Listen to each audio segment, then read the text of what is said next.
আমি পণ্ডিত শ্রী আদিত্য শাস্ত্রী আপনাদেরকে সকলকে আমার শুভেচ্ছা এবং নমস্কার স্যার। স্নেহ ভালোবাসা জানিয়ে নমস্কার গুরুদেব। এবং এই ইনস্টিটিউশনের যিনি মহাসচিব সেই ডক্টর কেসি পাল মহাশয় এবং সভাপতি বক্তিয়ার সাহেবকে আমার আন্তরিক শ্রদ্ধা সম্মান শুভেচ্ছা জানিয়ে এবং যারা আজকে এই জ্যোতিষশাস্ত্র শিখতে এসেছেন তাদেরকে সকলকে আমার শুভেচ্ছা, উত্তরোত্তর তাদের সুখ সমৃদ্ধি কামনা করে আজকে আমি ক্লাস শুরু করছি। প্রথম কথা হলো ভারতীয় জ্যোতিষের উৎপত্তিকাল কখন। একটা দীর্ঘ এক কথায় যদি বলতে হয়, যখন মানুষ বন জঙ্গলে ঘুরে বেড়াতো আদিম সভ্যতায়, যখন তাদের কোনো বাসস্থান, খাদ্যদ্রব্য এবং পরিধানের কোনো ব্যবস্থা ছিল না, পর্বত গুহারে বৃক্ষ শাখায় বসবাস করতেন, কাঁচা পশুর মাংস ফলমূল খেতেন এবং পরিধানের জন্য গাছের বলকল বা পশুর চামড়া ব্যবহার করতেন। ঠিক সেই কালের কথাটা বলছি। সেই সময়ে কিছু বুদ্ধিজীবী মানুষ মাটিতে দাঁড়িয়ে খোলা আকাশের দিকে তাকিয়ে থাকতেন। দিনের পর দিন তারা দেখতেন, দিনের পর দিন তাদের অভিজ্ঞতা অনুশীলন দেখলেন, দুটো গ্রহকে তারা আবিষ্কার করলেন। একটা সূর্য,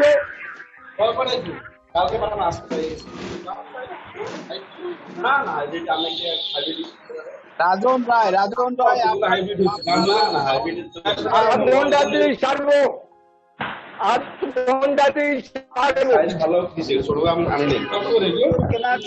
আপনাদের সবার সাউন্ড মিউট করে আপনি নিলে 55 স্যার কথা আছে স্যার। হ্যাঁ সেক্রেটারিয়েট আপনি বাস কম সবার সাউন্ড মিউট করে রাখেন। গুরুজির কথা শুনতে হলে পরিষ্কার, খুব সুন্দর কথা বলতেছে। সাউন্ড মিউট করে রাখেন সবাই। অন করুন, সবাই ভিডিও অন করুন। দুর্জয় আচার্য ভিডিও অন করুন, জাকির হোসেন ভিডিও অন করুন, সবার ভিডিও অন দুটো গ্রহকে তারা পর্যালোচনা করলেন এবং তারা দেখলেন চন্দ্র এবং সূর্য। তারা এই সূর্য চন্দ্রের গতি পরিবর্তন, তখন তারা জানতো না যে গতি পরিবর্তন তারা করে না, পৃথিবী পরিবর্তন করে গতি। কিন্তু দেখতো যে দক্ষিণ দিকে যখন চলে যাচ্ছে তখন আবহাওয়া ঠান্ডা শীতকাল, আবার উত্তর দিকে যাচ্ছে যখন গরমকাল। এই বিভিন্ন সময় বিভিন্ন ঋতুতে মানুষের জড় জগৎ এবং জীব জগতের একটা পরিবর্তন আসতো এবং চন্দ্রের পোলার হ্রাস বৃদ্ধির সাথে সাথে মানুষের জীবনের রোগ ব্যাধি, তাদের সুখ আনন্দ দুঃখ, এগুলোও তারা অবলোকন করলেন। দীর্ঘদিন অবলোকন করা, দীর্ঘদিন পরিশীলিত, মার্জিত অনুশীলন করা করে তারা যে উপলব্ধিতে এলেন, সেটাই ভারতীয় জ্যোতিষ শাস্ত্রের মূল সূত্র।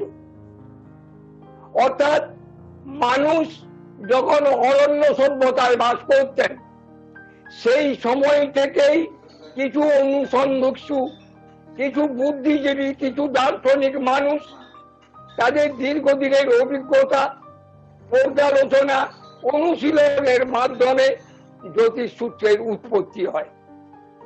এই জ্যোতিষ সূত্র পরবর্তীকালে যখন বৃহৎ আকার ধারণ করে, অর্থাৎ যখন চাতুর্বর্ণ ছিল, অর্থাৎ গুরুগৃহে যখন ছাত্রছাত্রীরা গুরুর কাছে বিভিন্ন শাস্ত্র পড়াশোনা করতেন, তারপর গুরুদেব তারপর জ্যোতিষ শিক্ষা দান করতেন।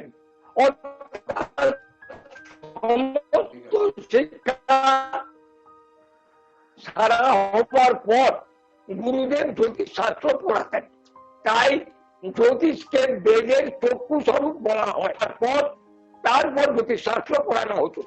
এই যে জ্যোতিষ শাস্ত্রটা পড়ানো হতো এর উৎপত্তিকাল আনুমানিক খ্রিস্টপূর্ব 6500 বছর পূর্বে।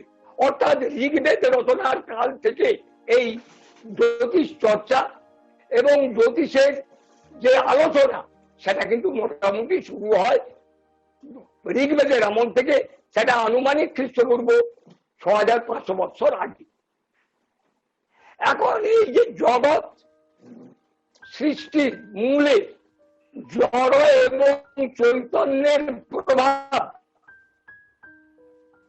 এই জগৎ সৃষ্টির মূল কারণ জড় এবং চৈতন্যের এই যে প্রভাব, আর্য ঋষিগণ জ্ঞানী গুণী মনীষীগণ তারা তাদের জ্ঞান বুদ্ধি দিয়ে এই জড় এবং চৈতন্যের সম্মিলিত প্রভাবকে রাশি চক্রে রূপান্তরিত করেছেন।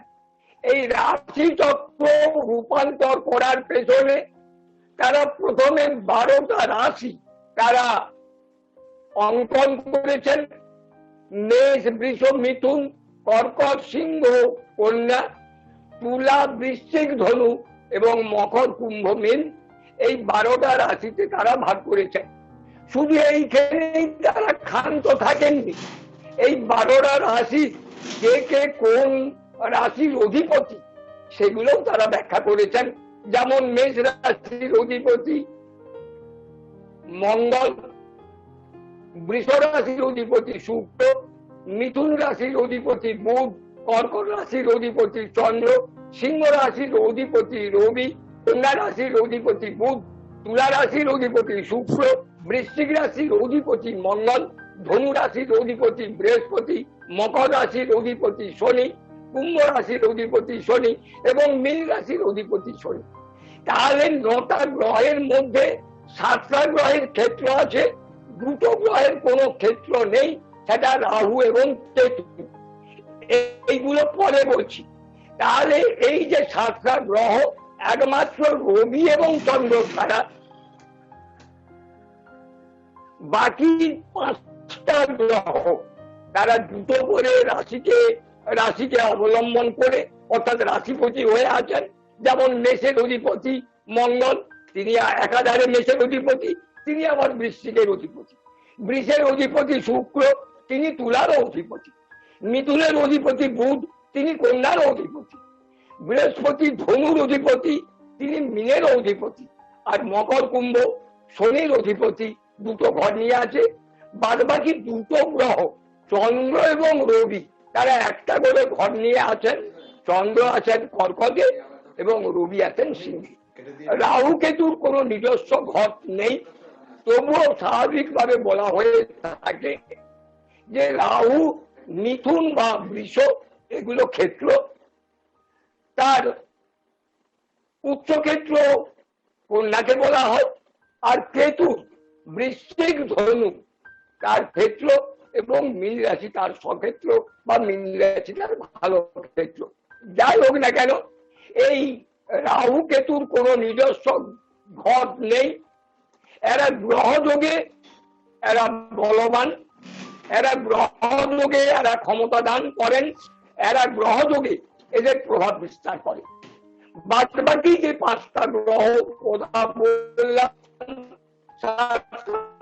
গ্রহ কথা বললাম, রবিচন্দ্রকে বাদ দিলে এই মঙ্গল শুক্র বৃহস্পতি শনি এবং শুক্র, এই যে 5টা গ্রহ এরা কিন্তু দুটো ঘরের অধিপতি।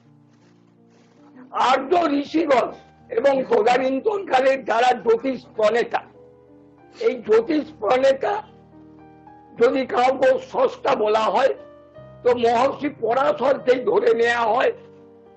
মহর্ষি পরাশর এর উৎপত্তিকাল মহাভারতের যুদ্ধে, অর্থাৎ মহাভারত মহাকাব্য রচনার কিছু বছর পূর্বে এই মহর্ষি পরাশর আবির্ভূত হয়েছিলেন এবং তখনই তিনি নাকি ওই জ্যোতিষ শাস্ত্র আলোচনা শুরু করেন।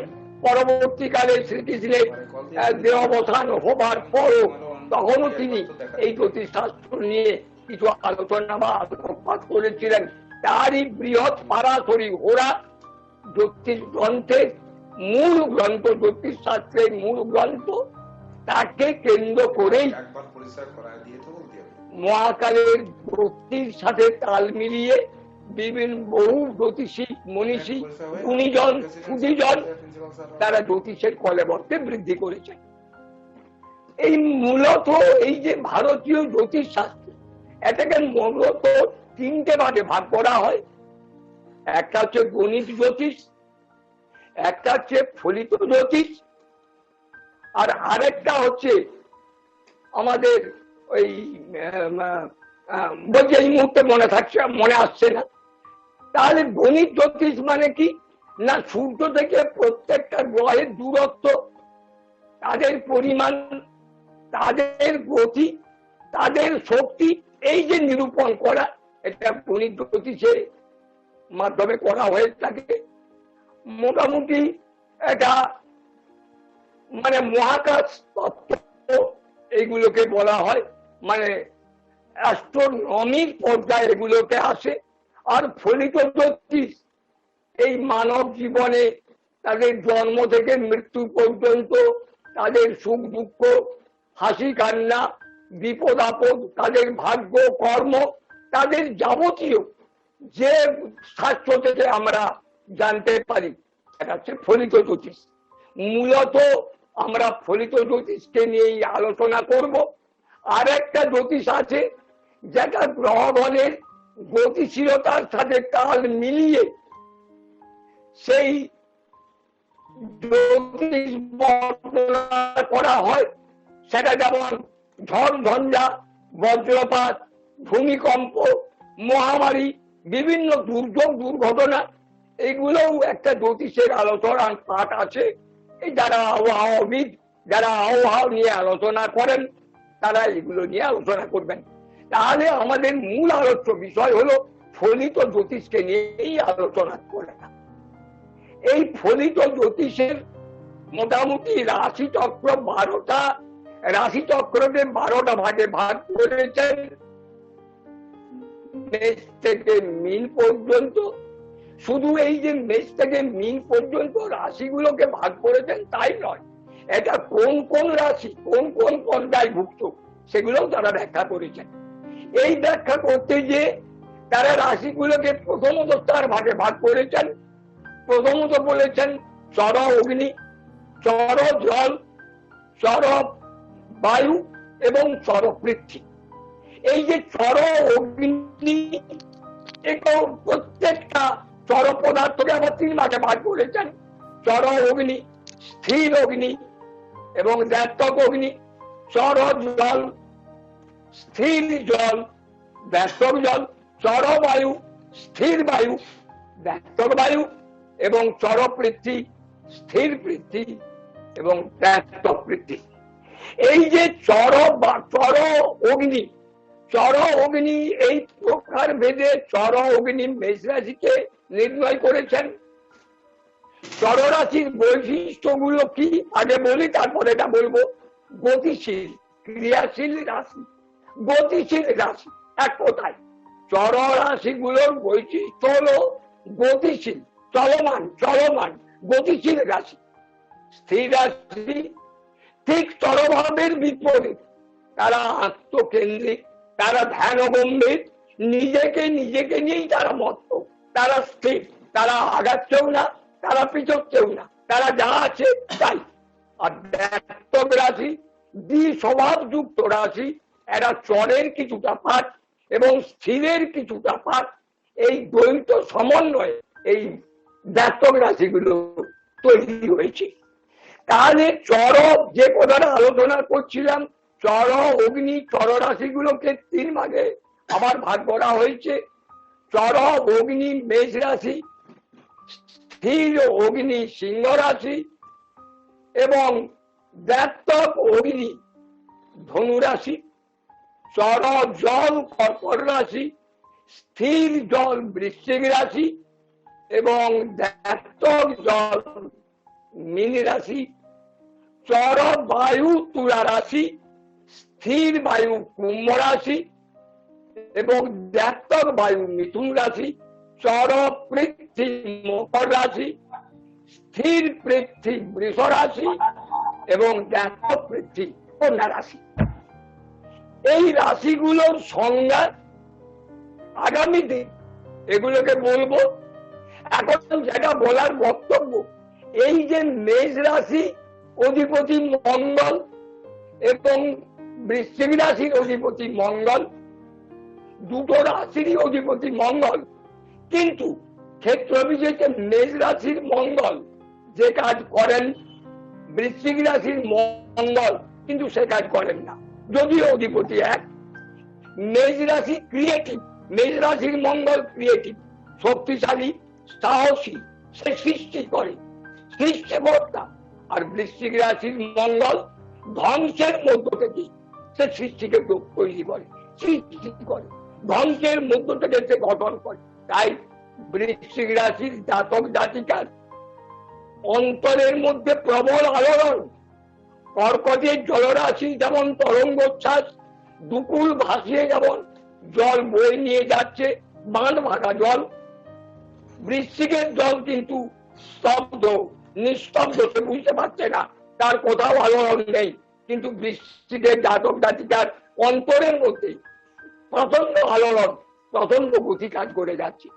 তো যাকে এই যে চরস স্থির ব্যর্থক ভেদে এবং অগ্নি জল বায়ু এবং পৃথিবী ভেদে এই যে 12টা রাশিকে ভাগ করা হয়েছে, এই যে চর অগ্নি মেষ রাশি এর বৈশিষ্ট্য, স্থির অগ্নি সিংহ রাশি এর বৈশিষ্ট্য এবং ব্যর্থক অগ্নি ধনু রাশি এর বৈশিষ্ট্যগুলো আমি আগামী সপ্তাহে এগুলোকে ব্যাখ্যা করব। প্রত্যেকটা রাশি সবটাই সংক্ষেপে ব্যাখ্যা করব।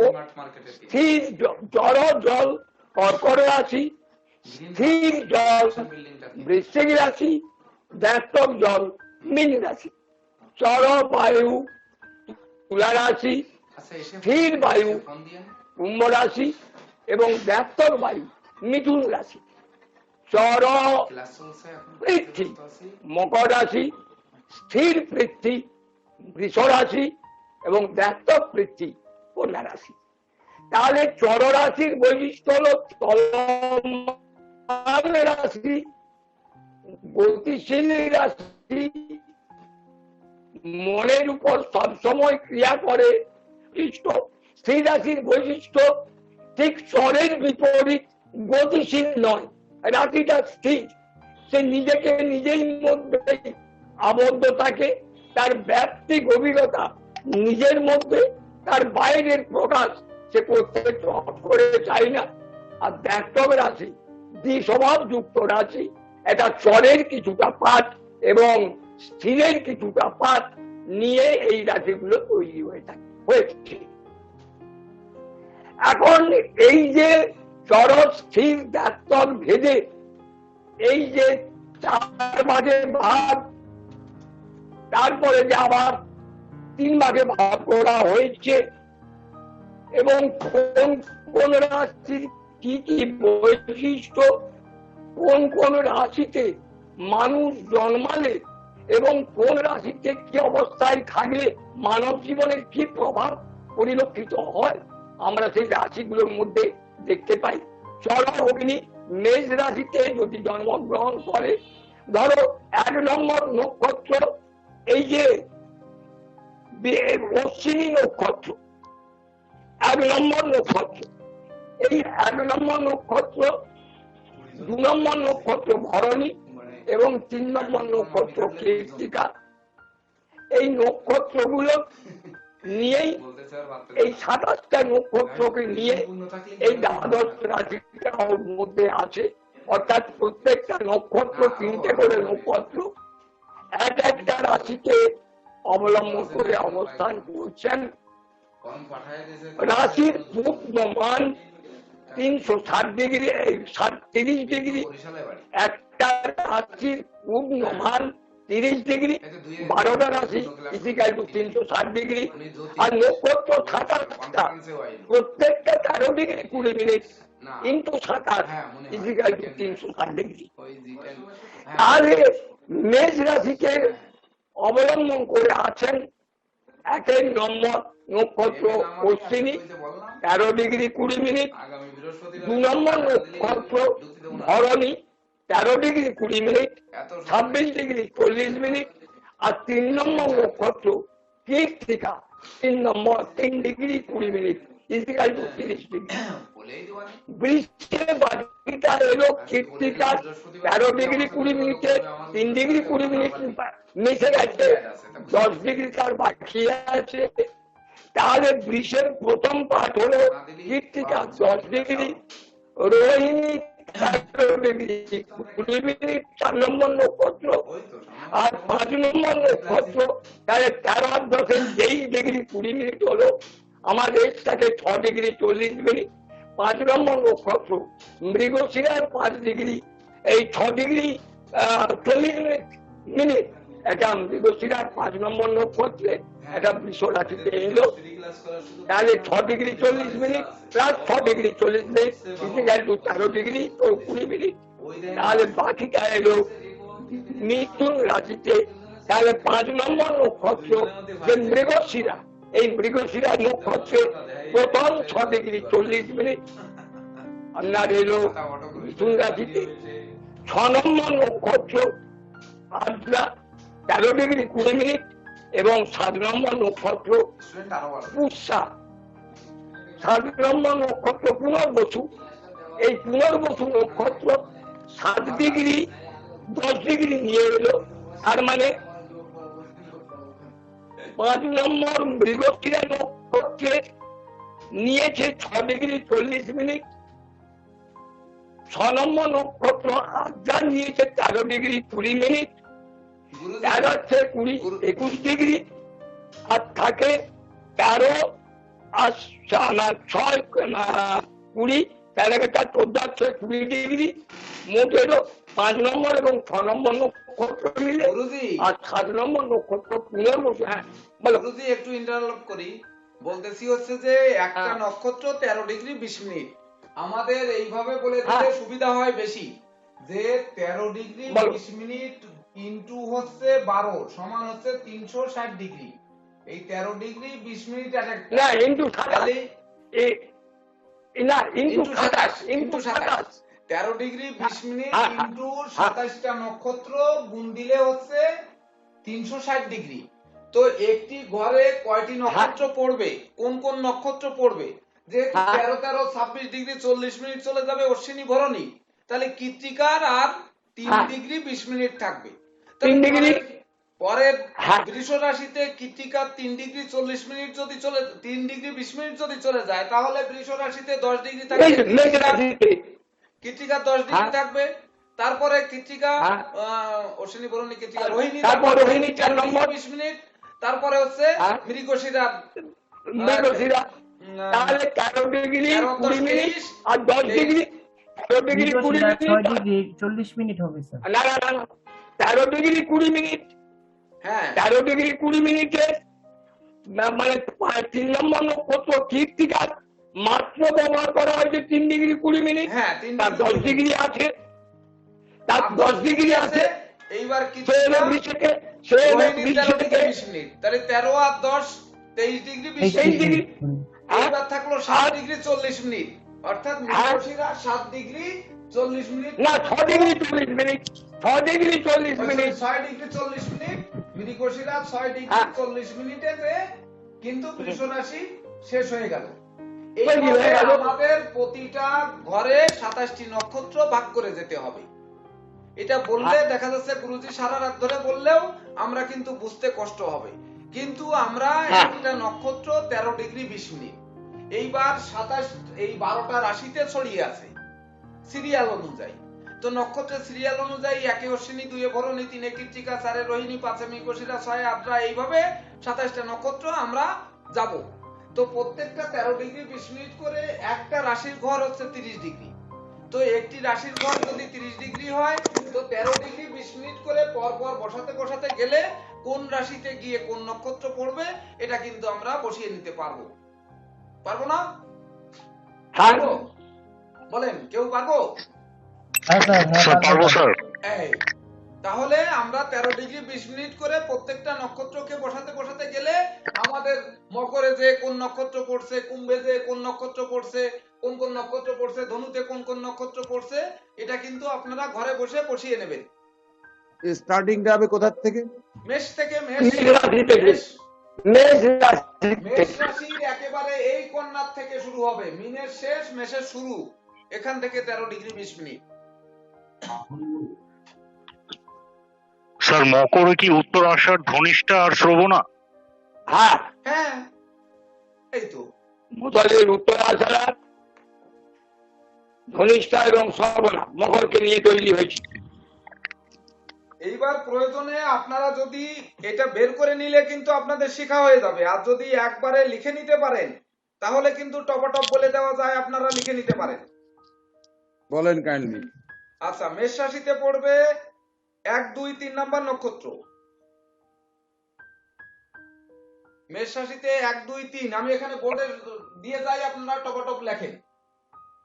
হ্যাঁ বলো, বলে যাও।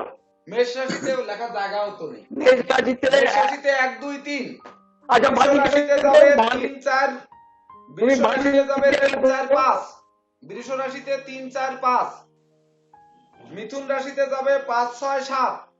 মিথুন রাশিতে 5, 6, 7। কর্কট রাশিতে যাবে 7, 8, 9।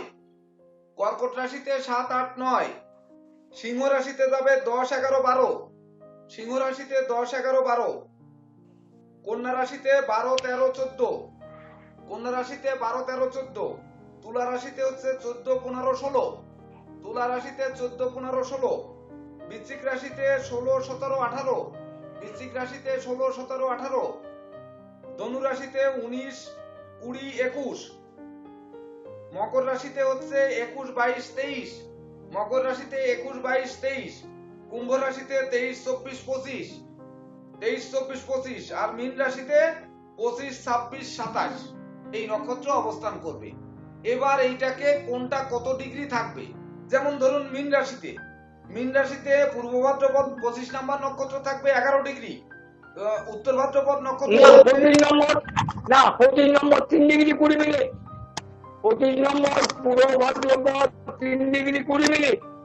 26 নম্বর নক্ষত্র উত্তর ভাদ্রপদ 13°20'। এবং 27 নম্বর রেবতী 13°20'। 26°40' আর 3°20' মীন রাশি তৈরি হচ্ছে।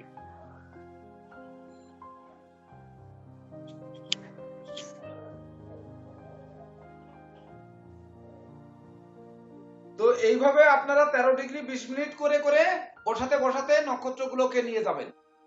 যদি এই নক্ষত্র সংখ্যা ভুল পড়ে তাহলে আবার গোড়ার থেকে শুরু করবেন, তাহলে আপনাদের বোঝা এবং মুখস্থ একসঙ্গে হয়ে যাবে। বলেন গুরুজি, এবার পরে শুরু করেন। এরপরে এই গ্রহ সন্নিবেশের যে শিশুর জন্মকাল থেকে মৃত্যু পর্যন্ত জ্যোতিষ শাস্ত্রে প্রত্যেকটা অধ্যায় আমাদের শাস্ত্রের মধ্যে আলোচনা করা আছে। সেগুলোকে আমরা প্রত্যেকটা বিষয়কে নিয়ে আমরা আলোচনা করব সংক্ষেপে। প্রত্যেকটা বিষয়কে নিয়ে প্রথম কথা হচ্ছে শিশুর ইষ্টি যোগ। এখন শিশুর ইষ্টি যোগ কি করে হলো বা কি করে হয়, শিশুর ইষ্টি কাকে বলে, আগে শিশু বাঁচবে, তারপর তো তার কর্ম, তারপর ভাগ্য, তার সুখ সমৃদ্ধি সৌভাগ্য, আগে বাঁচলে তবে তো। তো শিশুই যদি মারা যায় বা শিশু যদি জীবিত না থাকে, তাকে নিয়ে যদি আলোচনা করা হবে। তাই পারাশরী হোরাতে প্রথমেই শিশুর ইষ্টিযোগ সম্পর্কে কিছু বলা হয়েছে। এখন শিশুর ইষ্টিযোগ সম্পর্কে বলতে গিয়ে মহর্ষি পরাশর বলেছেন যে 16 বৎসর বয়সকাল পর্যন্ত শিশুর ইষ্টিযোগ হয়ে থাকে, সেটা দৃষ্টিযোগী বলে, তাতে পিতামাতার জন্য হয়, তাতে কোনো পূর্বজন্মের শিশুর কোনো কি বলবো তার প্রভাব, তার কোনো কর্ম প্রভাবের জন্য হতে পারে, প্রাকৃতিক বিপর্যয়, কোন দৈব দুর্বিপাক, নানান কারণে এই 16 বছর বয়স পর্যন্ত শিশু দৃষ্টিকাল ধরা হয়। জ্যোতিষশাস্ত্র মোতাবেক আমরা যে কোনো শিশু আমরা একটা জন্মপোষ্টি, জন্ম পত্রিকা তৈরি করে দিতে পারি, কিন্তু আমার মনে হয় যে জ্যোতিষ যখন বিচার করা হবে, জ্যোতিষ শাস্ত্র যখন আমরা 12টা ঘর কেটে যখন তার ফলাফল ব্যাখ্যা করব, সেটা মনে হয় 5 বছরের অল্প বয়সী যারা, তাদের ক্ষেত্রে এটা না করাই ভালো। অর্থাৎ জ্যোতিষ একটা জন্ম পত্রিকা তৈরি করে দেয়া যায়, কিন্তু তার ফলাফল বা তার ব্যাখ্যা এটা করা ঠিক উচিত হবে না বলেই মনে হয়। তাই 5 বছর বয়সকাল না হওয়া পর্যন্ত এই জ্যোতিষ শাস্ত্র, জ্যোতিষ মানে অঙ্কন, জ্যোতিষ শাস্ত্রের ব্যাখ্যা, তার ভালো মন্দ কোনোটাই বিচার করা উচিত নয়। এরপরে শিশু দৃষ্টি, দুটো গ্রহ, শিশু দৃষ্টি সম্পর্কে বলতে গেলে আমরা দুটো গ্রহকে মূল ধরব, একটা চন্দ্র এবং একটা রবি। জন্মকালীন কোন শিশুর যদি অষ্টমে চন্দ্র বা রবি বসে থাকেন, সেই গ্রহটি যদি রাহু, কেতু, মঙ্গল বা শনি দৃষ্ট বা যুক্ত হয়, তাহলে ধরেই নেওয়া যায় সেই শিশুটির সদ্য মৃত্যু হবে বা তার আয়ু অত্যন্ত সীমিত। অর্থাৎ চন্দ্র জন্মকালীন যদি অষ্টমে থাকেন, তিনি যদি শনি, রাহু, কেতু, মঙ্গল এই অশুভ গ্রহ যুক্ত হন, কোন শুভ গ্রহ দৃষ্ট না হন, অর্থাৎ বৃহস্পতি, শুক্র, চন্দ্র বা বুধ দৃষ্ট যদি না হন, তাহলে কিন্তু শিশুটি সদ্য মৃত্যু হবে। এমনই ফলাদেশ পারাশরী মহর্ষি পরাশর করে গেছেন। ঠিক অনুরূপ ক্ষেত্রে রবির ক্ষেত্রেও ঠিক তাই। রবি যদি লগ্নের অষ্টমে বসে থাকেন, ওই অনুরূপ ফলই দান করবেন। লগ্নের পরবর্তীকালে আলোচনা করব, লগ্নের 4টে জায়গা, 4টে স্থান, এগুলো মৃত্যু স্থান। লগ্নের 2য় স্থান, লগ্নের 7ম স্থান, লগ্নের 8ম স্থান এবং লগ্নের 12শ স্থান। এগুলো পরে আলোচনা করব। লগ্নটা আপনারা আগে শিখুন, লগ্ন কিভাবে নির্ণয় করতে হয় সেটা আগে বুঝুন, জন্ম কুণ্ডলী, জন্ম ছক কিভাবে তৈরি করতে হয় সেটা আগে বুঝুন হাতে হাতে, তারপরে এগুলো আলোচনা করব। তবুও বলি যে এই যে লগ্নের 4টে স্থান, মারক স্থান, এই মারক স্থানের মধ্যে 2য়, 7ম, 8ম এবং 12শ, এই 4টে ভাবের মধ্যে যদি রবি, চন্দ্র বিশেষ করে এই দুটো গ্রহ অবস্থান করেন এবং রাহু, মঙ্গল, কেতু এবং শনি এই পাপক গ্রহ দৃষ্ট বা যুক্ত হয়, কোন শুভ গ্রহ বিশেষত বৃহস্পতির কোন দৃষ্টি না থাকে, তাহলে শিশুর আয়ু সম্পর্কে একটা প্রশ্ন চিহ্ন থেকেই যায়। তাকে আজ মারা যাবে কি 2 মাস পরে মারা যাবে, সেগুলো পরে আলোচনা করব। যে শিশু কত বছর বয়সে মারা যেতে পারেন বা কত বছর বয়সে তার বিপদ আপদ হতে পারে, এইগুলো নিয়ে পরে আলোচনায় আসব। তবে মোটামুটি ক্ষেত্রে বলা যায় যে যদি এই অষ্টম, 2য়, 8ম, 7ম এবং 12শে, বিশেষত 8মে এবং 2য় যদি অবস্থান করেন, তাহলে শিশু দৃষ্টি যোগ আছে, এটা ধরে নেওয়া হবে। এবারে আয়ুর যোগ, এই আয়ুর যোগ সম্পর্কে আমরা 3টে ভাগে যদি ভাগ করি, অর্থাৎ অল্পায়ু, মধ্যায়ু এবং দীর্ঘায়ু। অল্পায়ু মধ্যায়ু এবং দীর্ঘায়ু, এই আয়ুগুলোকে যদি ভাগ করে থাকি তাহলে 1 অল্পায়ু, 2 মধ্যায়ু আর 3 দীর্ঘায়ু। এই আয়ুগুলো এইভাবে যদি ভাগ করি তাহলে আয়ু স্বল্পায়ু, মধ্যায়ু এবং দীর্ঘায়ু।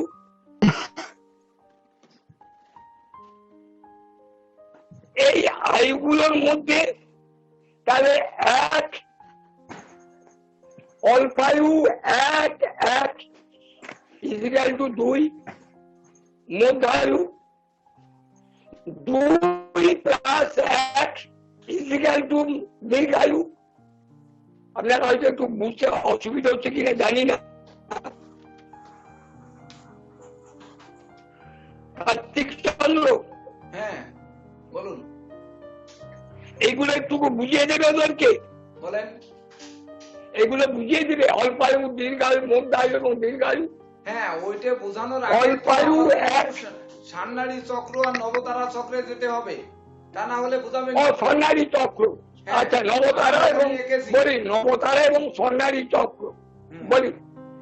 নবতারা চক্র হচ্ছে জন্ম, সম্পদ, বিপদ, ক্ষেম, প্রত্যরী, সাধক, মিত্রং পরম মিত্রঞ্চ, জন্ম ভাষ্য পুনঃ পুনঃ। অর্থাৎ জন্ম, সম্পদ, বিপদ, ক্ষেম, প্রত্যরী, সাধক, বধ, মিত্র, পরম মিত্র, এই যে 9টা নবতারা, 9টা যে তারা, এই তারাগুলোর মধ্যে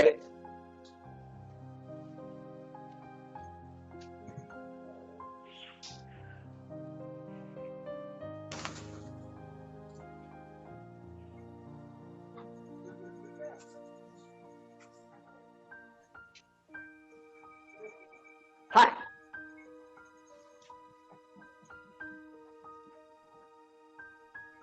জন্ম, সম্পদ,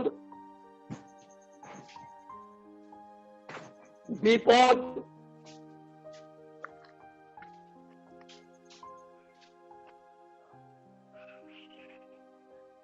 ক্ষেম, প্রত্যরী,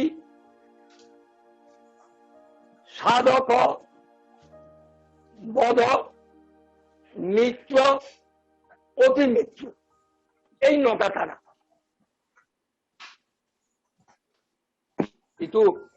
ইতুরে ও ইতু লাস্টেরটা ইতু অতি মিত্র, দেখেন তো দেখা যাচ্ছে কিনা। হ্যাঁ হ্যাঁ স্যার একটু সাইড, হ্যাঁ স্যার এবার ঠিক আছে স্যার। হ্যাঁ অতি মিত্র। এভাবে 9টি ঘরে আমাদের ভাগ করতে হবে। তো এই 9টি ঘরে ভাগ করার পরে যদি জন্ম নক্ষত্র কারো 1 হয়, ধরেন অশ্বিনী নক্ষত্রে জন্ম, তাহলে এই অশ্বিনী নক্ষত্রে জন্ম আমরা 1 নম্বর ঘরে লিখবো এই অশ্বিনী। তারপরে 2 আসবে, 3, 4, 5, 6, 7, এই 8, এই 9, আবার এখানে 10 আসবে, ওই সেই নিউমারোলজির মতো। দেখুন নিউমারোলজির মতো 1 এর সোজা 10 আসবে, আবার এখানে এসে 19 আসবে। কিভাবে আসে দেখেন, আবার এই 11, 12, 13, 14, 15, 16, 17, এই 18, এই 19, এই 20, 21, 22, 23, 24, 25, 26, এই 27। এই যদি এবার 2 নাম্বার নক্ষত্রে জন্ম হয় তাহলে কিন্তু 2 প্রথমে আসবে, তারপরে 3, 4 যাবে, এইবার পরে লাস্টে এসে কিন্তু এখানে 1 হবে। অর্থাৎ প্রত্যেক লাইনের যোগফল কিন্তু 1, 10, 19, অর্থাৎ সব 1 হতে হবে। দেখতে পেরেছেন? এই নামগুলো একটু কাইন্ডলি বলে দেবেন মুখ দিয়ে। এইখানে মনে হয় স্যার আপনাদের প্রথমে যে 9টা নাম লিখছেন স্যার, এই 9টার নাম কিসের নাম স্যার? প্রথম ঘরে জন্ম লিখুন, দ্বিতীয় ঘরে সম্পদ লিখুন। প্রথম ঘরে জন্ম, দ্বিতীয় ঘরে সম্পদ, 3 নম্বর ঘরে বিপদ, 4 নম্বর ঘরে ক্ষেম, 5 নম্বর ঘরে প্রত্যারী, 6 নম্বর ঘরে সাধক, 7 নম্বর ঘরে বধ, 8 নম্বর ঘরে মিত্র, আর আর 9 নাম্বার ঘরে অতি মিত্র, এটা লেখা হবে। তো এইবার ধরুন তাহলে কি হচ্ছে? 1 নাম্বার নক্ষত্রে জন্ম না হয়ে কারো 5 নাম্বার নক্ষত্রে জন্ম হলো, এইবার আমরা ঘুরাই দিই আমাদের বোঝার জন্য।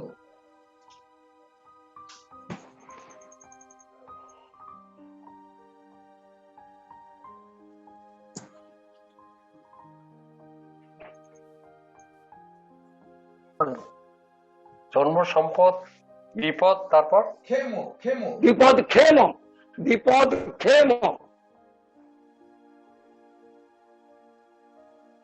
ধরুন এখানে 5 নাম্বার নক্ষত্রে জন্ম হয়েছে, তাহলে তারপরে 6, 7, 8, 9, 10, 11, 12, এই 13, এইবার আবার 14, 15, 16, 17, 18, 19, 20, 21, 22, এইবার 23, 24, 25, 26, 27, 28, ও 28 তো নেই।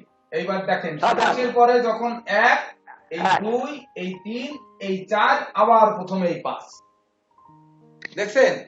এইবার যাদের 5 নাম্বার নক্ষত্রে জন্মগ্রহণ করেছে দেখুন 5, 14, 14 মানে 5, আবার 23 মানে 5, তাহলে জন্ম কিন্তু তার 5 নাম্বার নক্ষত্রে, 14 নম্বরে জন্ম নয়, আবার 23 নম্বরেও কিন্তু জন্ম নয়। কিন্তু মানব জীবনে একের অধিক জন্ম আছে। কি জন্ম আছে?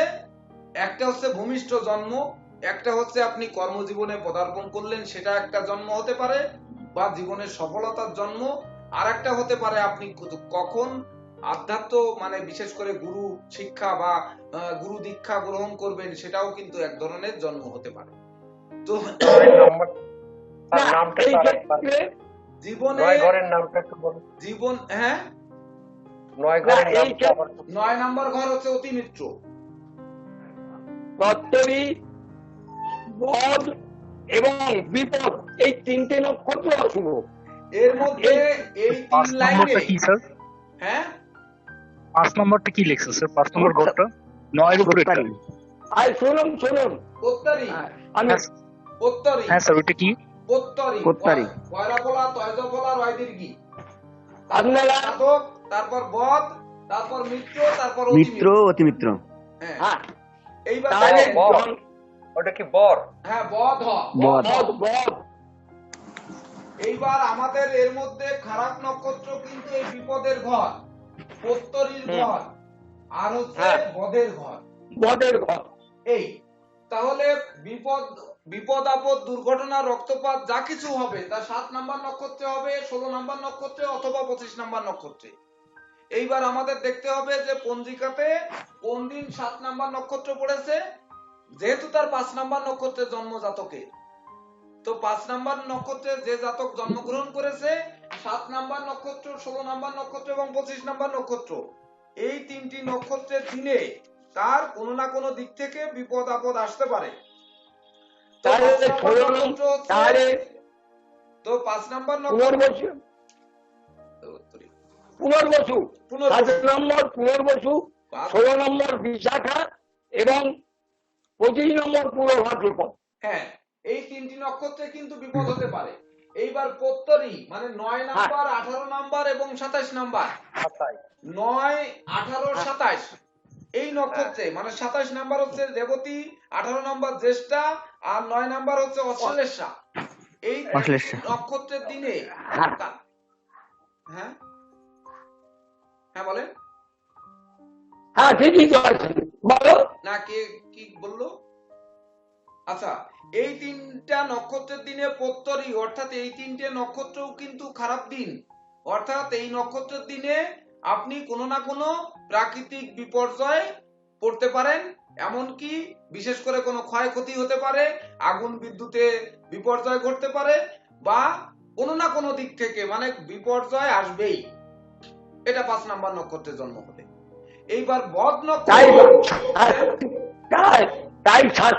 তাই শাস্ত্র বাক্য বলছে যে সর্বকার্য পরিত্যক্ত, ওই দিন কোনো কাজ আপনি এই করবেন তিনটি না। নক্ষত্রের সকল কাজ পরিত্যাগ করতে হবে। এমনকি এই দিন যদি আপনার উপবাসের দিন পড়ে, ধরেন কালী পূজা পড়েছে, আপনি কালী পূজার উপবাস থাকবেন বা শনির পূজার উপবাস থাকবেন, তো এদিন উপবাস থেকে পূজা দিলেও কিন্তু ওই ঠাকুর তুষ্ট হবেন না।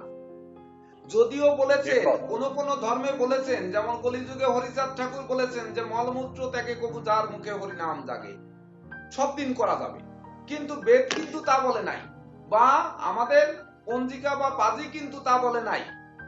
অর্থাৎ শুভ দিন, শুভ ক্ষণ, শুভ যোগ তৈরি হবে তবেই না কিন্তু আমাদের শুভ কর্ম হবে। যেমন আমরা শুধু হিবুক যোগ তৈরি হবে তবেই না বিবাহ হবে। এইবার শুধু হিবুক যোগ তৈরি হবে, সেদিন পাত্র পাত্রীর জন্মবার থাকবে না, তারপরে সেই যোগে বিবাহ হবে। তো এগুলোকে কিন্তু আমাদের বেঁচে চলতে হবে, অর্থাৎ পদ্ধতিতে কোন শুভ কাজে গমন করলে সেই কাজের ফল। আচ্ছা হ্যাঁ বলেন। কার্তিক চন্দ্র, হ্যাঁ কার্তিক চন্দ্র বাবা, ওদেরকে তুমি একটু বলে দাও, মানে আরো সহজ হবে, যে জন্ম সম্পদ বিপদ ক্ষেম প্রত্যরি সাধক ও বধ মিত্রং পরম মিত্রঞ্চ জন্ম ভাচ্য পুনঃ পুনঃ। এই শক্তি মনে রাখলে সব হবে। এইবার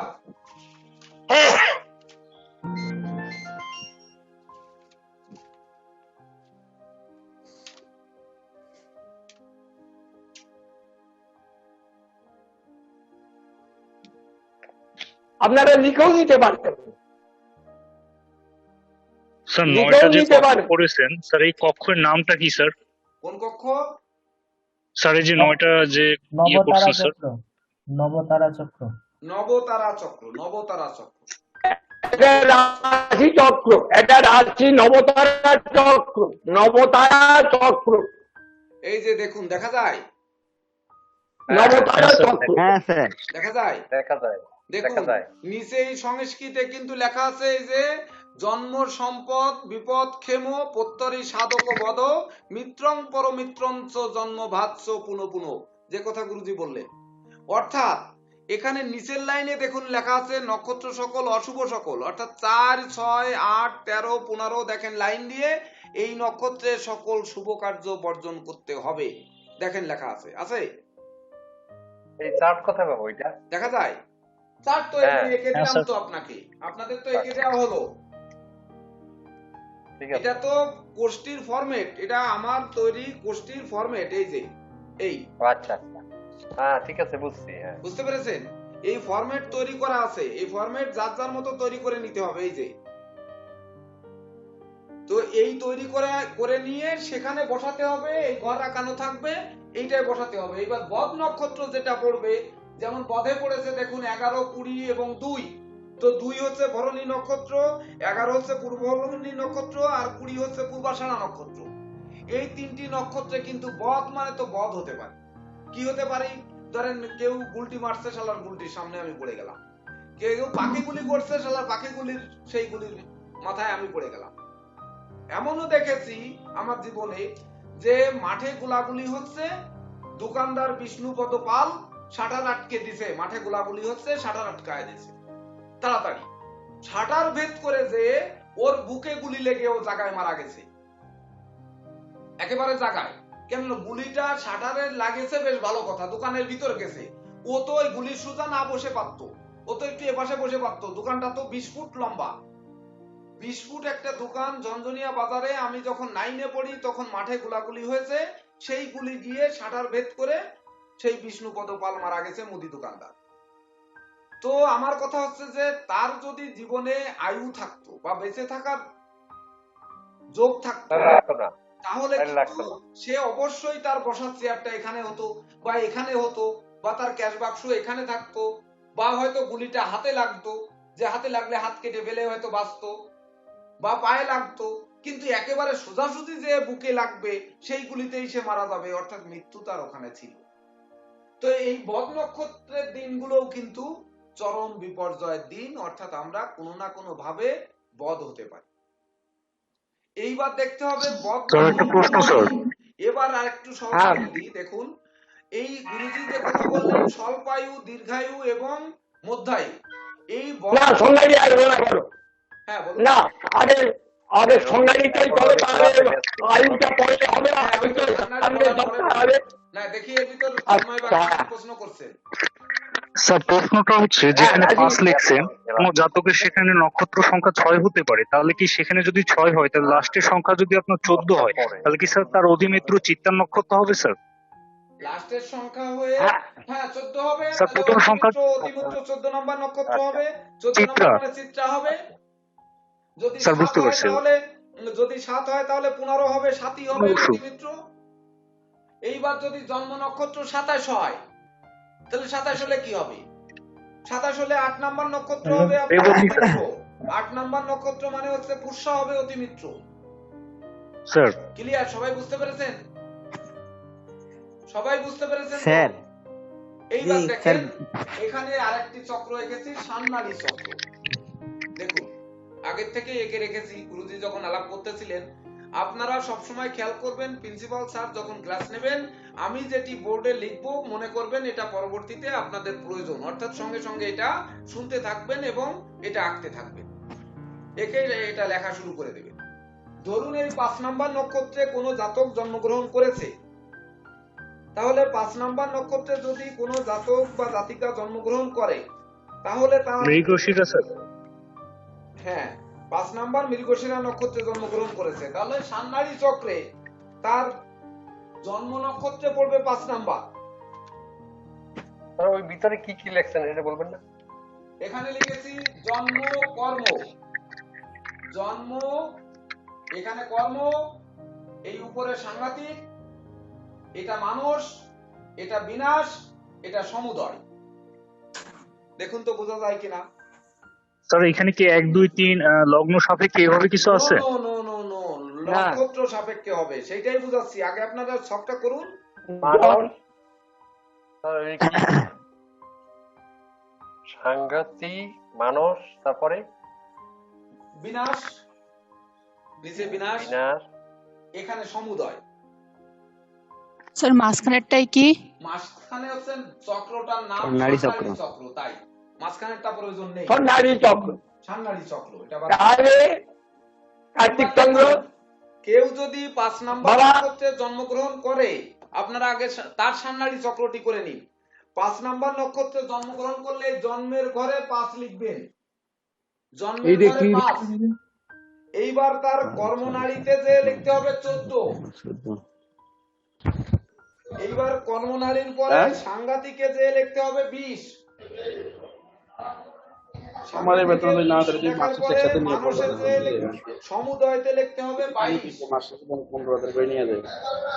আমি 5,000 দিদি অফিস থেকে কথা বলি। এইবার বিনাশে লিখতে হবে 27। 100 করে দিলে তা আমি কি 8,000 টাকা দিব? মানুষে লিখতে হবে 2। আমার টোটাল 15,000। দেখেন এখানে আপনার প্রশ্ন হতে পারে যে কেন আচ্ছা, যদি এটা মাসে লিখবো? 3,000 দিব আমরা অফিস কেন থেকে লিখবো? 10,000 এটা আপনার আপনাদের প্রতি প্রশ্ন দিয়ে হতে পারে। এই কথা বলে তো কে শুনি না। মিউট করুন, যার ওখানে আনমিউট আছে সবাই মিউট করুন।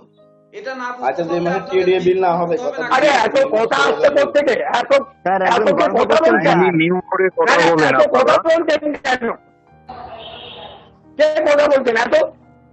আচ্ছা দেখুন তো এখানে কিন্তু প্রশ্ন হতে পারে যে 5 যদি জন্ম নক্ষত্র হয় কর্ম 14 কেন হলো, সাংঘাতিক 20 কেন হলো, মানুষ 2 কেন হলো, বিনাশ 27 কেন হলো, সমুদয় 22 কেন হলো?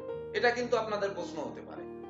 এটা কিন্তু সূত্র যে 1 নাম্বার নক্ষত্রে যদি জন্ম হয় তার কর্মনালী হবে 10, সাংঘাতিক হবে 16, সমুদয় হবে 18, বিনাশ হবে 23 আর মানুষ হবে 25। এটা হচ্ছে সূত্র, এই সূত্রকে মুখস্থ করতে হবে। এটা মুখস্থ ছাড়া এর বোঝার আর কোনো উপায় নেই। এই যে একটি পেজ আছে এটা মুখস্থ করতে হবে, বুঝতে পেরেছেন?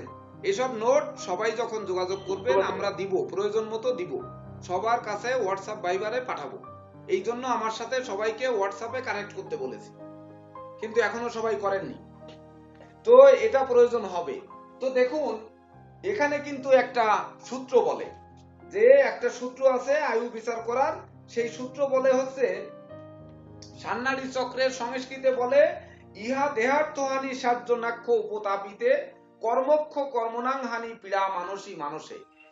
দেহ দ্রবীণ বন্ধুনাং হানি সাংঘাতিকে তথা সন্তপ্তে সামুদায়িকে মিত্র ভিত্তার্থ সংখ্যয় বৈনাশিকে বিনাশ সন্দেহ বিন সম্পদ বিনাশ পশ্চাৎ সন্দেহ বিন বৈনাশিকে বিনাশ পশ্চাৎ হ্যাঁ হ্যাঁ বলে বিনাশ পশ্চাৎ দেহ দ্রবীণ বন্ধুনাম হ্যাঁ ইয়া দেহস্য হানি স্যার জন্মক্ষে উপতাপিতে কর্মক্ষে কর্মণাং হানি প্রিয়া মনসি মানসে দেহ দ্রবীণ বন্ধুনাং হানি সাংঘাতিকে তথা সন্তপ্তে সামুদায়িকে মিত্র ভিত্তার্থ সংখ্যয় এই তো ঠিক আছে বৈনাশিকে বিনাশ পশ্চাৎ দেহ দ্রবীণ সম্পদা। এই হচ্ছে ব্যাখ্যা। তার মানে এই নারী বেদের যে ফল এটা হচ্ছে বকরি গ্রহ এবং অস্তমিত গ্রহ জন্ম ছকে, যদিও এখানে ছক নেই, এটা আপনারা আরো পরে বুঝবেন। কোন জন্ম ছকে যদি বকরি গ্রহ, পাপ গ্রহ বা অস্তমিত গ্রহ এদের দ্বারা যদি জন্ম নারী উপতাপিত হয়, মানে জন্ম নারী মানে 5 নাম্বার নক্ষত্র যদি উপতাপিত হয়, তাহলে সেই দেহে অর্থের হানি হয়। আর সেই রূপে কর্মনারী যদি উপতাপিত হয় পাপ গ্রহ, বকরি গ্রহ বা অস্তমিত গ্রহ দ্বারা, তাহলে কর্মহানি হয়। মানস নারীতে যদি যে নক্ষত্র থাকবে সেটা যদি পাপ গ্রহ, বকরি গ্রহ, অস্তমিত গ্রহ দ্বারা পাপস্থ হয়, তাহলে মনোপীড়া হয়। সাংঘাতিক নক্ষত্রে সাংঘাতিকে যে নক্ষত্র পড়বে এই নক্ষত্রটা যদি পাপ গ্রহ, বকরি গ্রহ এবং অস্তমিত গ্রহ দ্বারা পাপস্থ হয়, তাহলে কিন্তু দেহ বিনাশ হয়। সাংঘাতিকে দেহ বিনাশ, বন্ধুর হানি, বন্ধুত্ব হানি হয়, বন্ধুত্বের অকাল মৃত্যু হয়, জীবন সাথীর অকাল মৃত্যু হয়, এগুলো হতে পারে। সামুদায়িকে যে নক্ষত্র পড়বে, এই যে সামুদায়িকে এই নক্ষত্র যদি আপনার পাপ গ্রহ, বকরি গ্রহ বা অস্তমিত গ্রহ দ্বারা পাপস্থ হয়, তাহলে মিত্র বৃত্ত অর্থক্ষয় হয়। মানে মিত্র বলতে বন্ধু বান্ধব আত্মীয় পরিজন, বৃত্ত বলতে কর্মচারী শ্রমিক, এগুলো বডিগার্ড, আর হচ্ছে অর্থক্ষয়, তো অর্থ আমরা বুঝি। আর বিনাশ নারীতে যে নক্ষত্র থাকবে 27 নাম্বার, এই নক্ষত্র যদি পাপ গ্রহ, বকরি গ্রহ এবং অস্তমিত গ্রহ দ্বারা পাপযুক্ত হয়, তাহলে সেদিন দেহ বিনাশ হবে, সেদিন তার মৃত্যু হবে। এই জন্য কুষ্টিতে লেখা যায় যে অমুক মাসে অমুক তারিখে অমুক নক্ষত্রে দিবা অমুক দণ্ডে বা রাত্রি অমুক দণ্ডে ঊর্ধ্বশ্বাসে, পেটের ব্যথায় বা ডায়রিয়া বা কলেরায় বা ঘাতক ব্যাধিতে সে মৃত্যুবরণ করবে। অর্থাৎ ওই যে পাপ গ্রহ, বকরি গ্রহ, অস্তমিত গ্রহ তাকে যে দৃষ্টি দিয়েছে বা তাকে যে পাপস্থ করেছে, ওই গ্রহের পাপ অনুযায়ী কি রোগ, কি ব্যাধি তাকে আক্রান্ত করতে পারে, সেই ব্যাধিতে তার বিনাশটা হবে। তো আয়ু মানে পূর্ণায়ু, দীর্ঘায়ু বা মধ্যমায়ু বিচার করতে গেলে এখানে নবতারা চক্রে যেমন বদ নক্ষত্র দেখতে হবে, প্রত্যারীও দেখতে হবে, বিপদকে দেখতে হবে। এদিকে কিন্তু বিনাশ নারীকে দেখতেই হবে যে বিনাশ তার কত নাম্বার নক্ষত্রে হচ্ছে। এবার আয়ু বিচারে সাংঘাতিককেও দেখতে হবে, সাংঘাতিককেও দেখতে হবে, তার বিপদ হবে কিনা, হ্যাঁ হ্যাঁ বিপদ তার হবে কিনা সাংঘাতিককে বলবে। আরো একটি বিষয় যে ফনা বলেছেন পলকে আয়ু 12 দিন, অর্থাৎ নক্ষত্রের সময় অনুযায়ী তার আয়ু নির্ণয় হবে। নক্ষত্রটা কয় ঘন্টা পেল, সেই ঘন্টাকে যদি আমরা পলে রূপান্তর করি, তো 1 পল গুণ 12 দিন সমান কতদিন আয়ু হবে। ধরুন আজকের পঞ্জিকাটা বের করুন, আজকের তারিখটা বের করুন সবাই, দেখো তো নক্ষত্র কয়টা পর্যন্ত। আজকের তারিখটা না 18 19 তারিখ মনে হয়, 18 তারিখ, কত 18, হ্যাঁ কি বার, শুক্রবার না? হ্যাঁ, নক্ষত্র কি? তার উত্তর ফাল্গুনী নক্ষত্র 6টা 34 মিনিট পর্যন্ত ছিল। হ্যাঁ, উত্তর ফাল্গুনী নক্ষত্র কয়টা পর্যন্ত? 6টা 34 মিনিট। এই দেখেন উত্তর ফাল্গুনী, দেখুন এইবার আমরা একটু সহজ করে আসি। উত্তর ফাল্গুনী, এটা আপনার নোট নিন, উত্তর ফাল্গুনী নক্ষত্র ছিল 6টা কত মিনিট? 34 মিনিট। 6:34 মিনিট 13 সেকেন্ড এই পর্যন্ত ছিল। তারপরে উত্তর ফাল্গুনী 53 আমার পঞ্জিকাতে 13 আচ্ছা, যার পঞ্জিকায় যেটা আছে সেটা লিখুন। আমার পঞ্জিকায় 13 আছে, আমরা সেটা লিখলাম ধরে। এবার আপনার পঞ্জিকায় 53 আছে, আপনারা 53 লিখুন।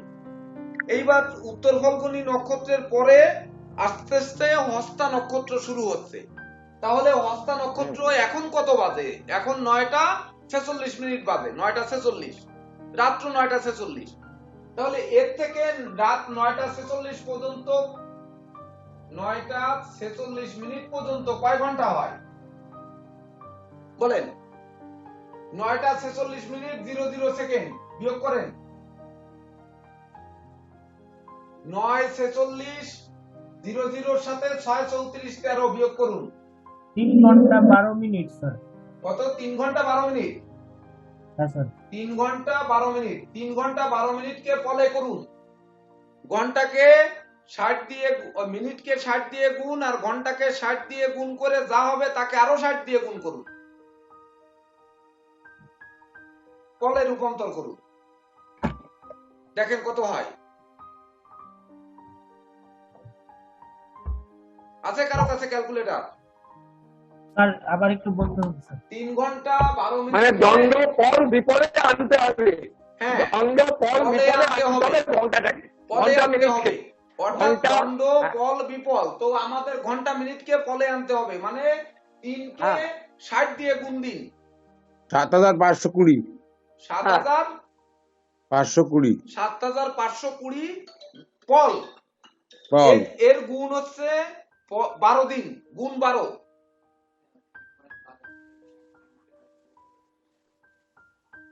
আবার গুণ 60। স্যার এটা একটু আবার বলবেন স্যার, যোগ 12। কিভাবে করতে হবে? যোগ 12 কত হচ্ছে? 11244। হ্যাঁ, তার সাথে 12 যোগ দাও। হ্যাঁ, ওর গুণ দিতে হবে 12 দিন। হ্যাঁ, ওনা ভুল হয়ে গেছে স্যার 11,256। 11,256 গুণ 12 দেন, গুণ 12 দেন। 11,256 1,35,072 স্যার। গুণ 12।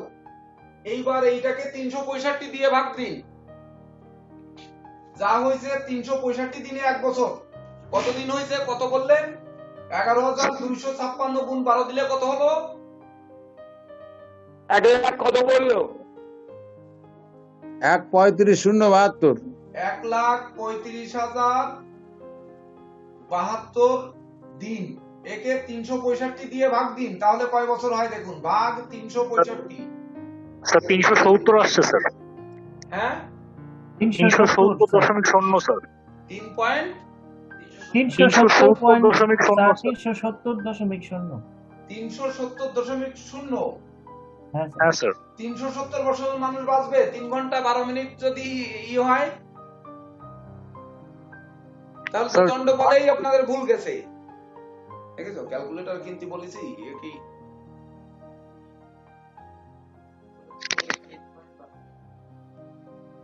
3 পয়েন্ট দিয়ে করলে হবে না, আগে 3 ঘন্টাকে মিনিটে করো, মানে 3 না বাবা, 318 180। কার্তিক চন্দ্র, হ্যাঁ কার্তিক চন্দ্র, হ্যাঁ, বাবা ওখানটা ধরুন 370 মানে 364 দিনে বছর, তাই 1 বছর 6 দিন। এইখানে হবে। হ্যাঁ হ্যাঁ হ্যাঁ, আবার বলেন, আবার 370 তোমার আসছে। ও 370 প্রহর, হ্যাঁ প্রহর আসছে। তোমার আসছে, হ্যাঁ 364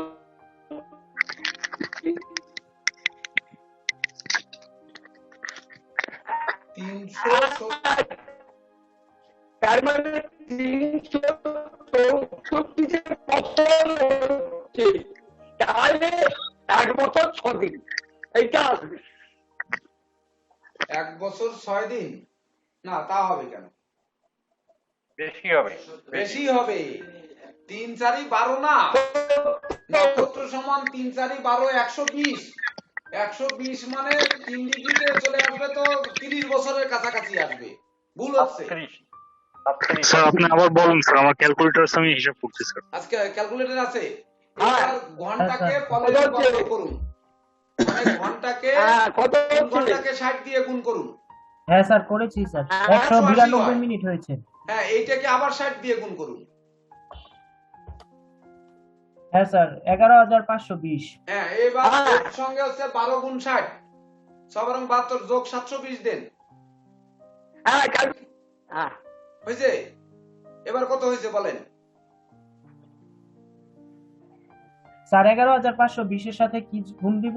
এইবার গুণ দেন 12। 12। হ্যাঁ হ্যাঁ। স্যার স্যার 1,38,240 হয়েছে। এটাকে ভাগ দেন 365। স্যার 378.73 আসে। 378.73 হ্যাঁ স্যার। ভাগ আড়াই, তাই তো? আড়াই দণ্ডে এক ঘন্টা না? ও না, হচ্ছে আচ্ছা ভাগ আড়াই দেন তো। স্যার 151.49। 151 গুরুজি কি হচ্ছে হিসাবটা?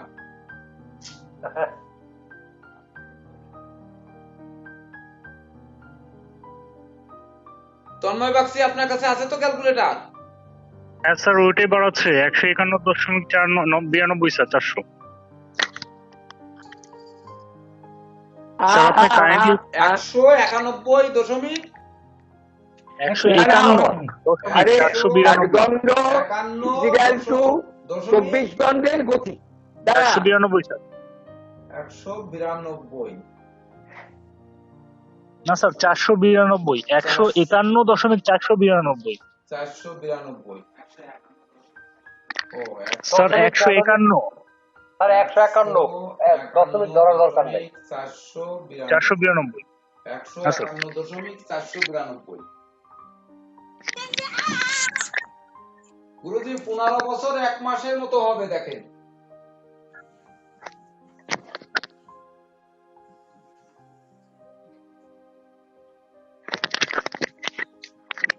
আমাদের কি ফল ঠিক আছে? সেইটাই সম্ভবত ভুল। লেখো দিতেই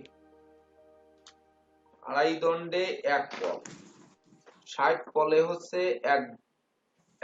24 ঘন্টা সমান 60 পল, 24 ঘন্টা সমান 60 দণ্ড, 60 দণ্ডে হচ্ছে 24 ঘন্টা, 24 ঘন্টায় হচ্ছে 60 দণ্ড। 3 ঘন্টার আগে দণ্ড করা যেত। 24 ঘন্টায় 60 দণ্ড। এইবার 1 ঘন্টায় হচ্ছে 60 বাই 24। এইবার 3 ঘন্টায় হচ্ছে 60 গুণ 3 বাই ভাগ 24। 60 গুণ 3 ভাগ 24 দাও দি।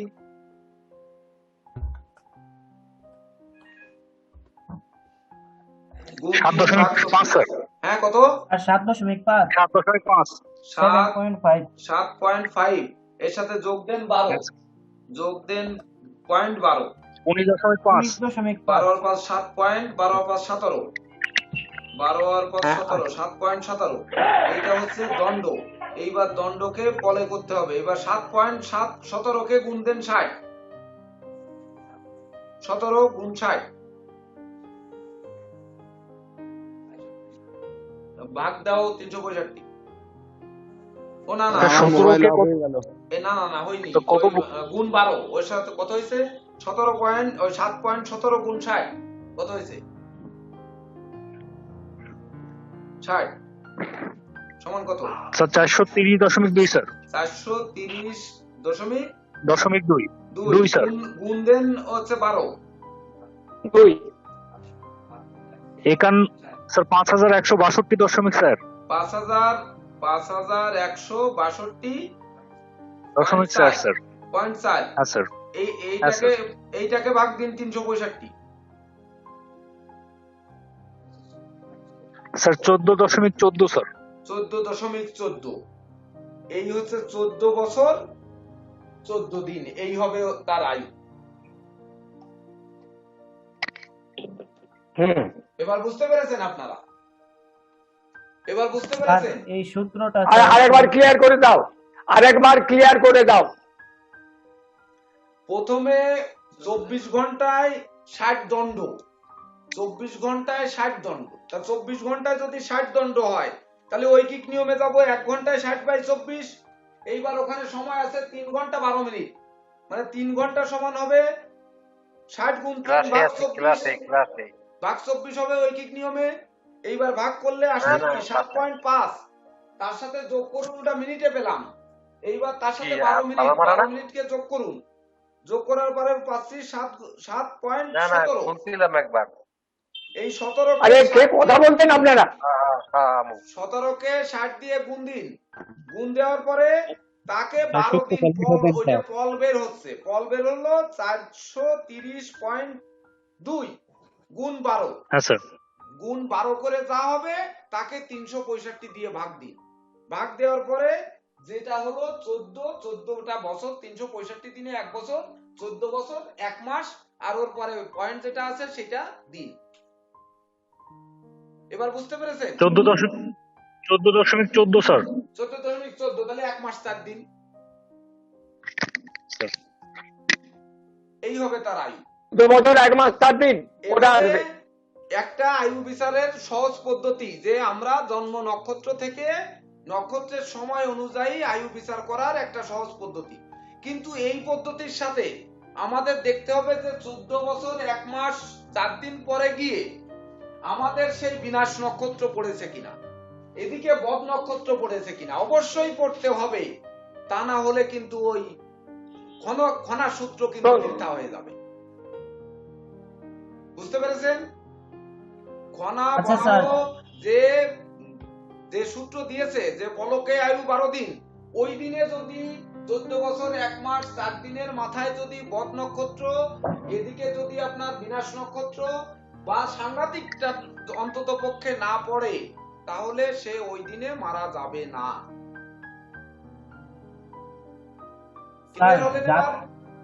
স্যার একটা প্রশ্ন ছিল। হ্যাঁ করেন। হ্যাঁ বলো। স্যার জাত চক্র দিয়ে যে আরেকভাবে বিচার করা যায়, কতদিন আসবো আমরা পরে ক্লাসে, ওইটা দিয়ে কি স্যার এরকম ফল আসবে? ওই যে রবি মস্তক, হ্যাঁ ওই যে জাতক চক্রের যে নক্ষত্র সংখ্যা থাকবে, যেই নক্ষত্র সংখ্যাগুলো থাকবে সেই বিচার হবে। আপনার একটা কথা বলতে চেয়েছিলেন যে সেটা হচ্ছে 5-এর পর 14, 14-র পর 20 এবং 22, এটা কেন হলো? এটা স্যার বলতে পারেননি স্যার, এটা একটু যদি বলতেন। স্যার বলেছেন তো এই জন্ম নক্ষত্র কর্ম নক্ষত্র, এটা মুখস্থ করতে হবে। এটা মুখস্থ করা ছাড়া কোনো উপায় নেই, এর কোনো সূত্র নেই, এটা মুখস্থ করতে হবে। অর্থাৎ যে কয়টা পৃষ্ঠা আপনাদের মুখস্থ করতে হবে সেটাকে আপনাদের কাছে পাঠিয়ে দেওয়া হবে। এই জন্য আপনারা সবাই যোগাযোগ করবেন। এটাই সাংখ্যিক চক্রের একটা সূত্র আছে, এই যে এই পেজটা। আপনাদের 10-12টা পেজ লাগবে, কোনো বই কিনা লাগবে না, এগুলো সবাই যোগাযোগ করলে আমি পাঠিয়ে দেব সবার কাছে।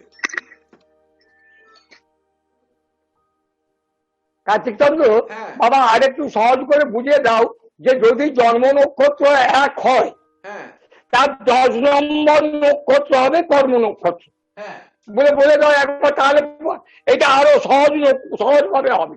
এটা বলে দাও, জন্ম নক্ষত্রকে যদি 1 ধরা হয় তাহলে 10ম নক্ষত্র হবে কর্ম নক্ষত্র। আমি বলতেছি গুরুজি, এটা লিখে না দিলে তো মনে থাকবে না ওনাদের। এই 27টি নক্ষত্র তো লেখা সম্ভব নয়। না, আমি সে কথা বলছি না। এই যে ওই যে বিনাশ, সমুদয়, কর্মনারী, জন্মনারী, এগুলো কিভাবে নির্ণয় করা হবে, কিভাবে নির্ণয়?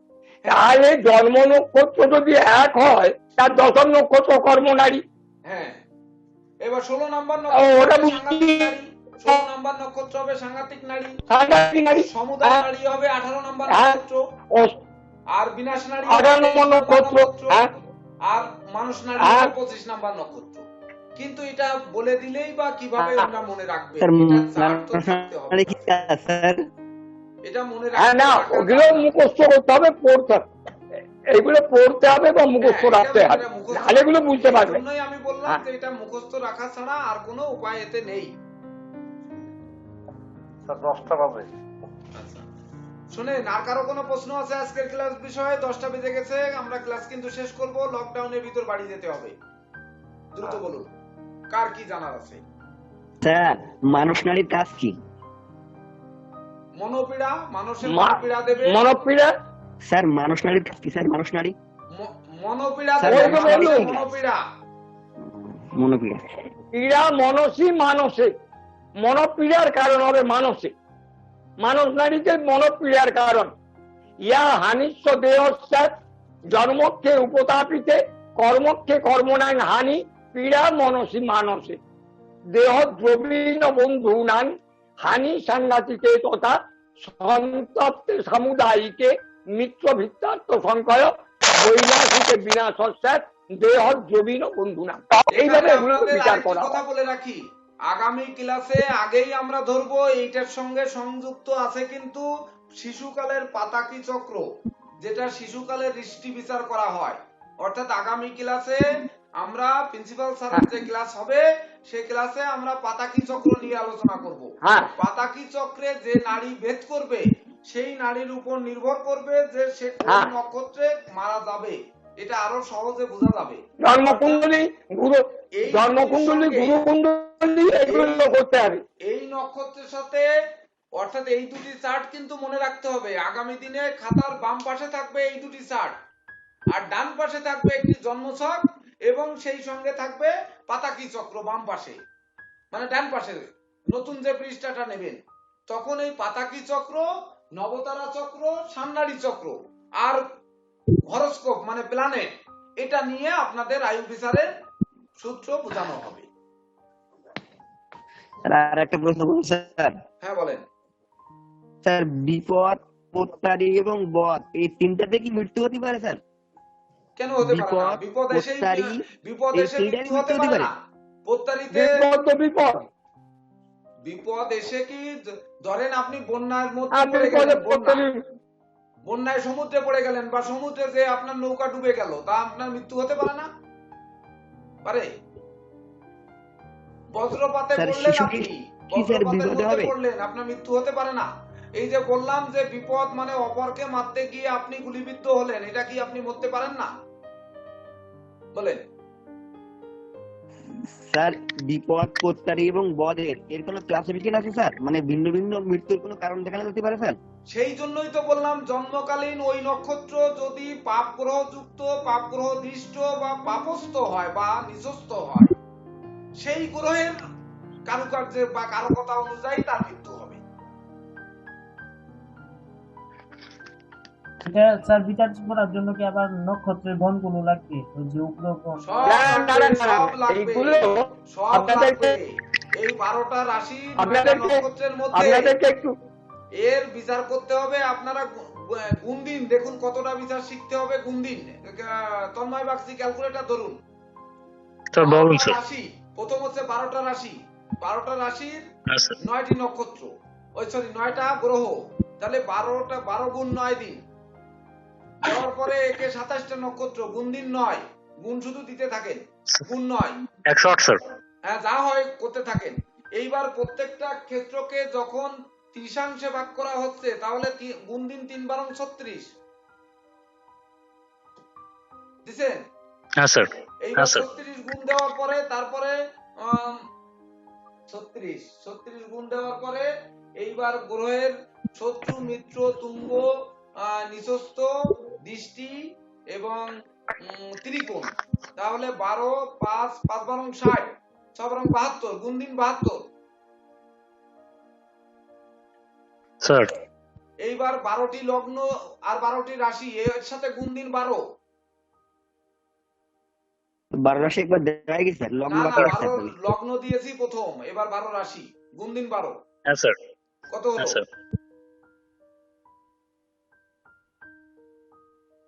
বলেন। স্যার 33,59,232। এতগুলো যোগ এই 12টা ঘরের ভিতর আছে, এতগুলো যোগ আপনার এই 12টা ঘরের ভিতর রয়েছে। এতগুলো যোগ আমাদের শিখতে হবে।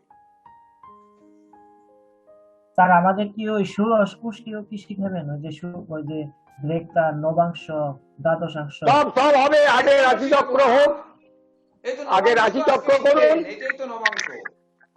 হ্যাঁ স্যার আপনি ওই বই লিস্টটা দিবেন স্যার, তা না স্যার হবে না। অবশ্যই আপনারা এই রাশি চক্র তৈরি করুন, রাশি চক্র তৈরি করে নবাংশ চক্র তো অবশ্যই তৈরি করতে হবে। তারপরে তো হবে নবাংশ চক্র, এগুলো তো তৈরি করবো, ওর সঙ্গে গুণ দিন নবাংশ ভাব চক্রের, নবাংশের 9 ভাব চক্রের 12 গুণ দিন, দেখেন কিভাবে বাড়ে। ষষ্ঠাংশের 6, হ্যাঁ ষষ্ঠাংশের 6, ষোড়শাংশ ষোড়শাংশ, ষোড়শাংশের 16, 10 গুণ দিন দশমাংশের 10। হ্যাঁ স্যার কোটি পারিয়ে গেল স্যার। হ্যাঁ কোটি পার হয়ে যাবে, অবশ্যই কোটি পার হয়ে যাবে। এই স্যার হচ্ছে D60 জ্যোতিষশাস্ত্র। চার্টের স্যার এমনিতে নাম এইবার কি স্যার? বুঝুন যে জ্যোতিষশাস্ত্র কতটুকুর মধ্যে সীমাবদ্ধ।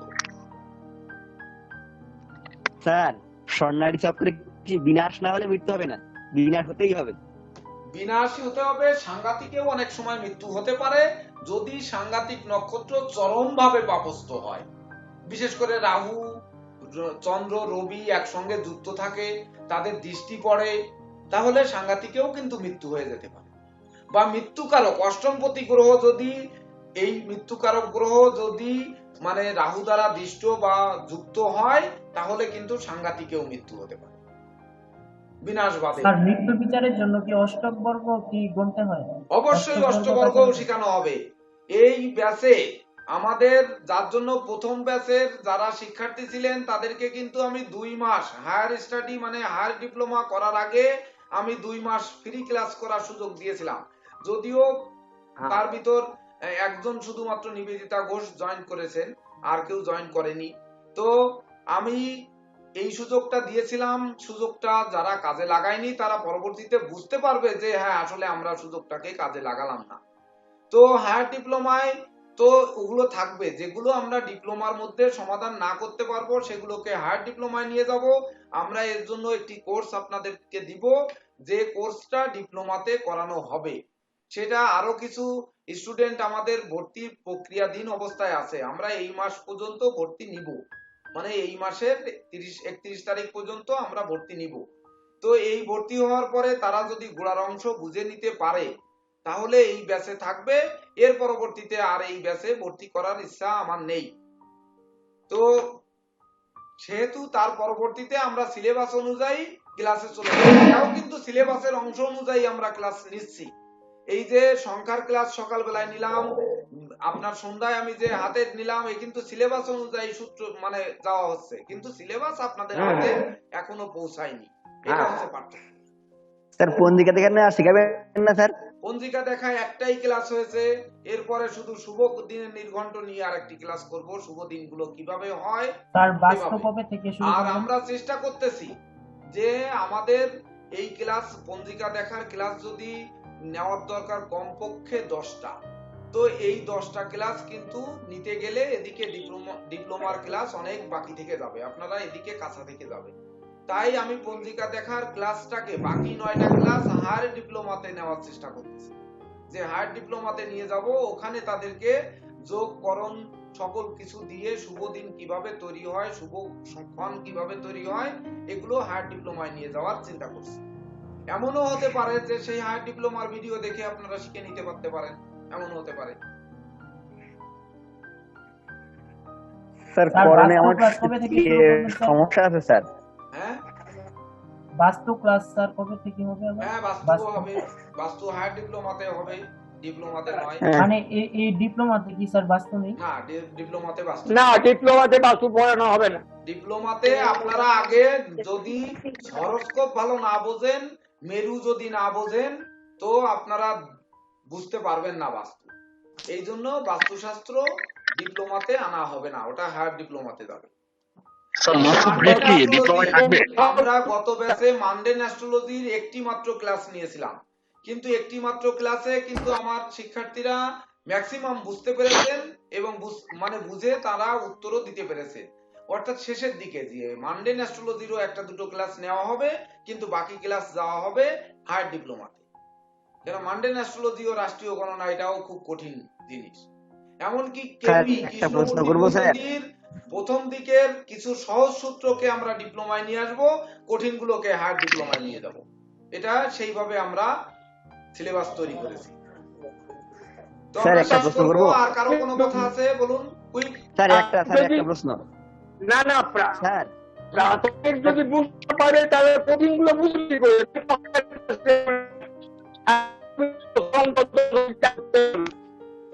স্যার লুসো গ্রিডের ক্লাস কি ডিপ্লোমায় আর হবে? লুসুগিরি হ্যাঁ স্যার। অবশ্যই হবে। লুসুগ্রিড এবং নিউমারোলজি, লুসুগ্রিড, নিউমারোলজি, সনাতন জ্যোতিষ, পামিস, এগুলো হবেই। এ চারটার কোনোটাই কোনো গ্যাপ থাকবে না। এটা পরিপূর্ণরূপে কোর্স কমপ্লিট করা হবে। এইবার সনাতন জ্যোতিষের কোর্স কিন্তু শুধু ডিপ্লোমাতে শেষ হবে না, সারা জীবনেও শেষ হবে না। আপনি যে গুণ করলেন, এই গুণ 1 কোটি যোগ, এগুলো কোটি পার হয়ে গেছে, এগুলো কোথায় যাবে? এটা হায়ার ডিপ্লোমা কেন, ডিগ্রি অনার্স মাস্টার্সে চলে গেলেও শেষ হবে না। সারা জীবন মৃত্যু পর্যন্ত কিন্তু এই সনাতন জ্যোতিষ চলতেই থাকবে, চলতেই থাকবে, এটা শেষ নেই। স্যার করণে স্থিরকরণের ব্যবহারগুলো স্যার কোন জায়গায় নেই কেন স্যার? কি নেই স্যার? স্থিরকরণ যে শকুনি, নাক, কিন্তুগ্ন, এই যে করণগুলো, এগুলো কোন জায়গায় পাচ্ছি না কেন স্যার? দেয় না কেন এখন? কে বলছে দেয় না? আপনি দেখেন কোন জায়গা ভালো করে, আপনি ভালো করে দেখে প্রশ্ন করবেন। স্যার ওই বৃষ্টিকরণের পর তো আবার ভালো কৌরাইও আছে স্যার। না, বৃষ্টির পর পরই কেন আবার এইভাবে কিন্তুগ্নকরণ আসছে থাকবে না? অবশ্যই আছে, আপনি দেখেন, ভালো করে দেখে তারপরে বলবেন। অবশ্যই আছে, আমি নিজেই লিখেছি কিন্তুগ্নকরণ থাকবে না, আবার এটা কোনো কথা হবে? স্যার। শকুনিকরণ, নাককরণ, এই নাককরণ, করণগুলো স্যার পাচ্ছি না শকুনিকরণও স্যার। আছে, আছে, দেখুন।